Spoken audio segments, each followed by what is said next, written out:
सहारनपुर के थाना सदर बाजार इलाके में शुक्रवार की शाम से लापता 8 वर्षीय बालिका का शव घर से थोड़ी दूरी पर झाड़ियों में मिला। खून से लथपथ शव मिलने के बाद इलाके में खलबली मच गई। आशंका जताई जा रही है कि दुष्कर्म के बाद हत्या कर शव झाड़ियों में फेंका गया है। पुलिस ने शक के आधार पर एक व्यक्ति को हिरासत में लिया है। पुलिस ने बच्ची का शव पोस्टमार्टम के लिए भेज दिया है। बच्ची की मां ने बताया कि शुक्रवार की शाम करीब 7 बजे बच्ची दरवाजे पर तरबूज खा रही थी। इसके बाद वह घर से बाहर निकली और लापता हो गई। काफी देर तक वह घर में दिखाई नहीं दी तो परिजन उसकी तलाश में जुट गए। परिवार के लोग रात भर उसकी तलाश करते रहे। शनिवार सुबह घर के पीछे झाड़ियों में बच्ची का शव मिलने पर हड़कंप मच गया। मौके पर पहुंचकर देखा तो बच्ची का गला कटा हुआ था, उसके मुंह से झाग निकल हुआ था, उसके प्राइवेट पार्ट से खून भी बह रहा था। बच्ची चली गई, सर मुझे इंसाफ मिलना चाहिए, जो मिलना चाहिए, मेरी बच्ची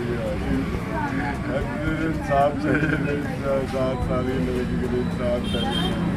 थाना सदर बाजार के अंतर्गत एक 10 वर्षीय बालिका शाम को 7 बजे के आसपास घर के बाहर खेलने गई थी और 7:30 बजे तक जब वो वापस नहीं आई तो घर वालों के द्वारा उसको ढूंढने का प्रयास किया गया। रात्रि को 11 बजे घर वाले परिजन जो है थाना सदर बाजार पर आए, उनके द्वारा एक तहरीर दी गई, जिसके आधार पर रात्रि को ही पुलिस के द्वारा इसमें एक अपहरण का मुकदमा पंजीकृत किया गया था और रात्रि को ही लगातार पुलिस की टीमें जो बालिका है उसको ढूंढने का प्रयास कर रही थी। आज सुबह थाना सदर बाजार के अंतर्गत ही घर से 200-300 मीटर के आसपास दूरी पर जो बालिका है उसका शव प्राप्त हुआ है और इसमें शव को पंचायतनामा भरकर पोस्टमार्टम के लिए भेज दिया गया, जहां पोस्टमार्टम की कार्रवाई की जा रही है।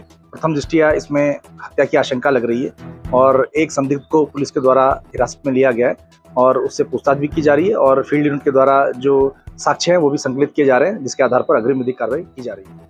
सहारनपुर के प्रथम स्वतंत्रता संग्राम की जयंती पर आज ललिता बाजार, लोहा बाजार स्थित शहीद स्मारक भारत माता की जय, देश के शहीद अमर रहे, देश के जवानों की जय के नारों से गूंज उठा।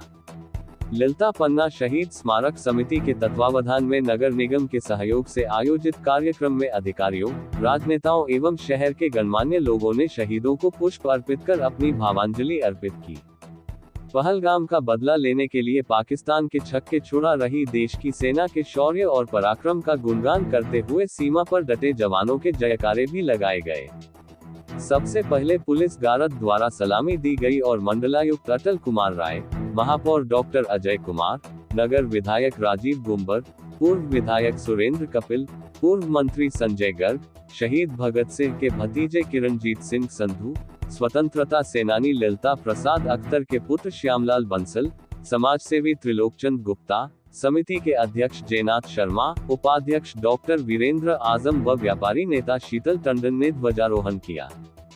10 मई के दिन मेरठ से हमारे क्रांति का जो बिगुल बजा था, यद्यपि उसके पहले बैरकपुर में मंगल पांडे ने अपनी शहादत दी थी, लेकिन उसके बाद मेरठ से यह पहला बिगुल बजा था और ये जो बिगुल बजा क्रांति का, ये पूरे उत्तर भारत में बहुत तेजी से फैल गया और इसके जो मुख्य केंद्र थे, आप सभी लोग जानते हैं कि दिल्ली में मुगल बादशाह बहादुर शाह जफर के पास ये सैनिक पहुंचे और बहादुर शाह जफर ने जो यूनियन जैक जगह जगह दिल्ली में लहराया जा रहा था वो सब हटवा दिया। कानपुर में नाना साहब पेशवा और उनके भाई राव साहब के नेतृत्व में कार्यक्रम चल रहा था, ये क्रांति चल रही थी। झांसी में महारानी लक्ष्मीबाई ने झांसी के फोर्ट पर पुनः झांसी राज्य का झंडा फहरा दिया था।